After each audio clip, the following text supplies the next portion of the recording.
What's going on, guys? Welcome back to the channel, Pete's Carport. Welcome to another video on our 1991 Mercedes 500 SL R129 body style. So when I purchased this vehicle, the AC was working perfect, and within the matter of a week or two, it started giving me issues. It would come on, sometimes it wouldn't come on. Something similar to what my W126 did when I first purchased it. In the W126 situation, it was the control panel, and I'm pretty sure it's not the control panel on this because everything seems to be functioning on that control panel perfectly fine. No button sticking, no weird funky lights, no noises, but I'm not getting any air, and I can feel cold air, but it's not blowing out. So what I want to do is something that is not an easy task. It's not something you can just jump right in, get to within an hour or so. This is going to take some time taking off panels and pieces that are very old and brittle. So I wanted to do this video when I had a chance to take this car and have it sit here for a while so I can take my time taking these panels off.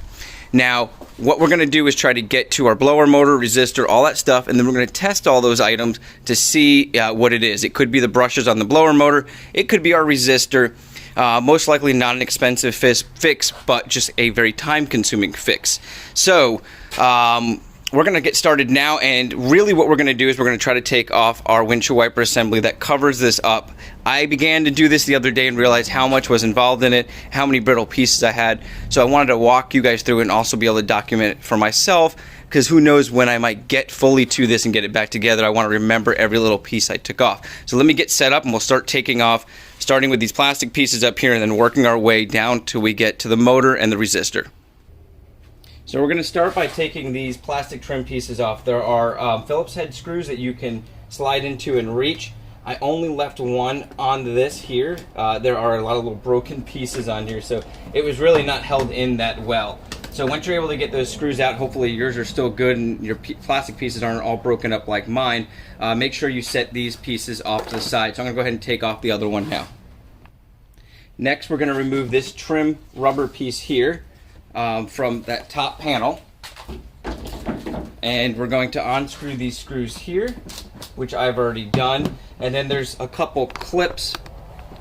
If you look down in here, there are 3 of them along there. You've just got to pull. When you pull this forward, you've got to press down. I've already released mine, and this entire piece will pop out, and you have access to your cabin filter, which we're going to remove as well. I wanted to tell you, mine was completely dirty all up in here, leaves and stuff, so it was a good thing that I got to this, and now I can actually change out my cabin filter too, which probably needed to be done.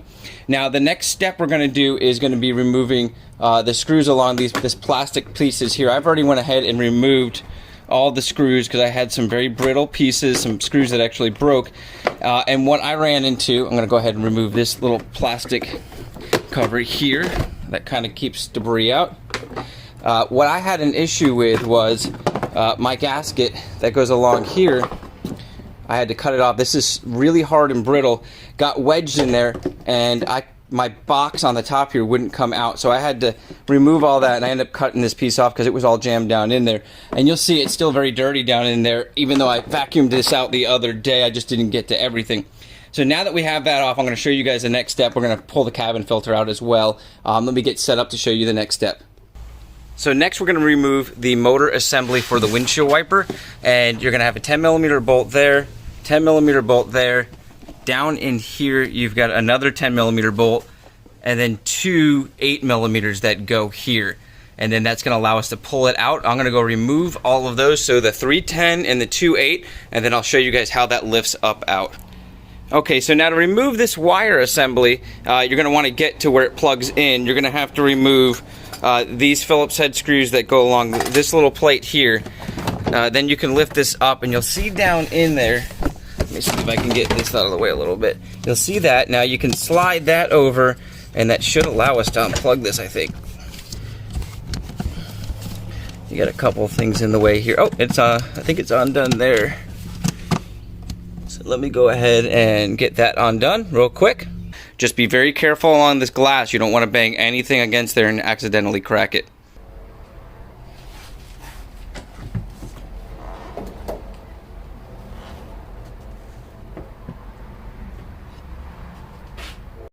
Now here's where it gets a little difficult. You've got quite a bit of bolts. I'm going to walk you through them. This here is 22 millimeters. It's just a post. I've already went ahead and taken that out, but you can probably just use some pliers if you don't have a 22 millimeter. Then you've got a 10 millimeter, a 10 millimeter up there, a 10 millimeter right here, a 10 millimeter up here, and then one more down there that I already took out. And this is the fun part. So this took me a while to figure out. I had to go on some forums. There is 3 of them along this front side, and I'm going to see if I can focus in. You will see that one right there. Now what I had to do is I took a extension. I don't think I'm going to be able to see. Let me see if I can get down in there. There is one down there you guys can see, and one on that other side. So what I want to do is I'm going to put this in here, pry this apart. Now I was able to use this to move those cables because I could not see that middle one. And we're going to pull that out. Now the next step is a little tricky. I'm going to come back and show you guys this because we need to pull these things apart here. You've got a plug here, and then down here you've got to remove these. I don't know if I can remove them from here. I'm going to check that out before I fill you guys in. But I saw other people had removed them from down here. There's just 4 of them down here, and it looks a little tough to get to.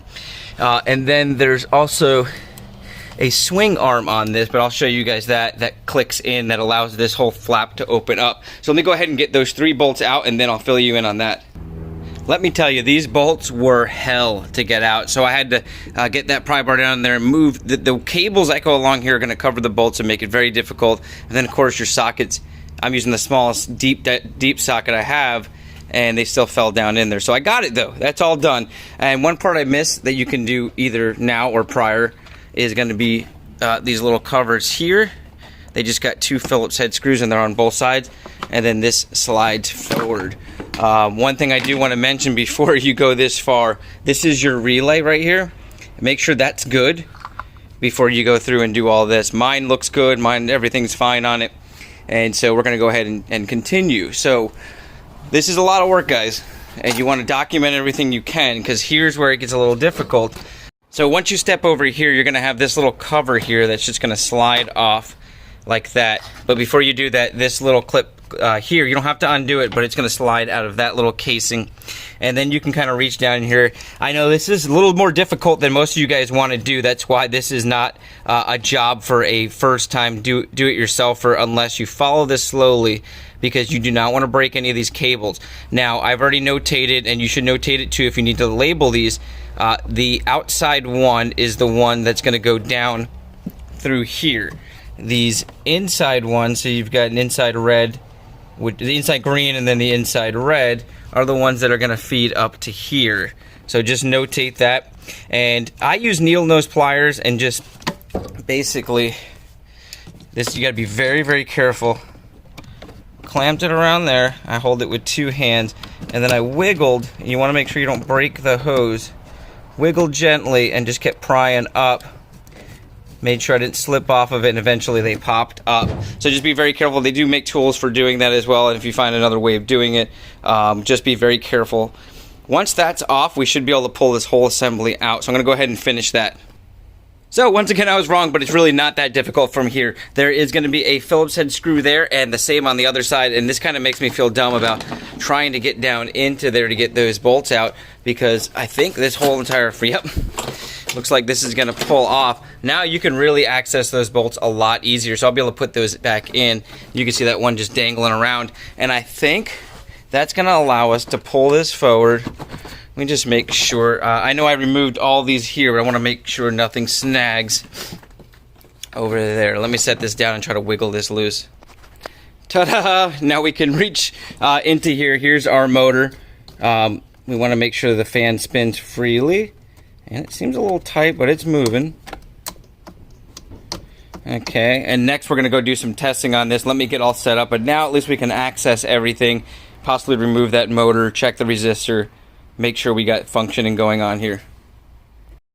Well, guys, stranger things have happened, but this is functioning 100% right now, and I'm going to explain to you. So I took this battery that's a good battery out to do some tests because I wanted to start with the brushes. A lot of times the brush packs go in these blower motors, and what you can do is run a direct ground and positive.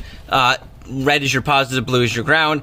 Just take those off and run it right to it, and it should kick on. Now be very careful you don't have your hands in any of the places where it can snag it, and I like to keep it in there because it's nice and secure. You go taking this thing out, it'll jump all over the place. I've done it before with my W126.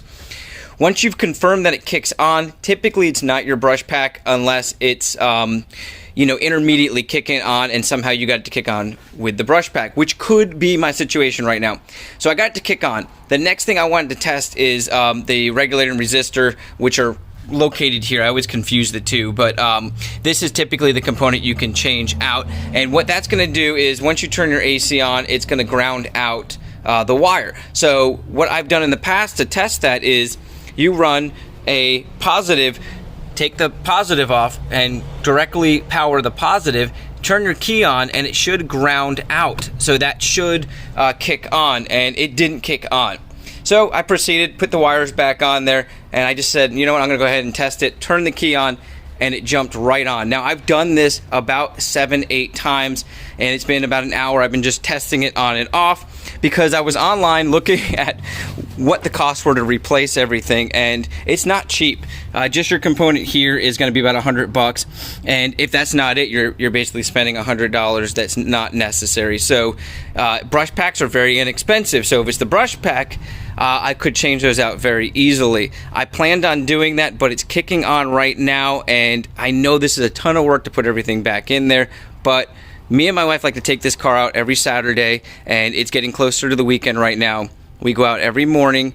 We try to beat the sun, but in Tampa, Florida area that we're in, it gets super, super hot now, right around 10 o'clock, and we start our drive right around 9 and go back roads out in Plant City where there's strawberry fields, etc. So we want to keep enjoying this. I like to have the AC on even with our top down out in the beautiful sun, and I told her I would try to get this thing up and running before this next weekend, and it's working. So let me go ahead and show you guys.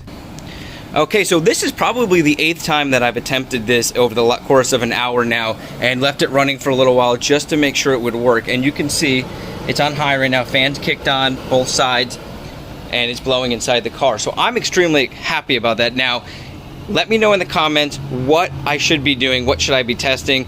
A lot of you guys have a little more experience with these type of components than I do. My goal was to get in here, check the brush pack, and possibly hold off ordering some parts but take some things out so I could easily get back in there and access them.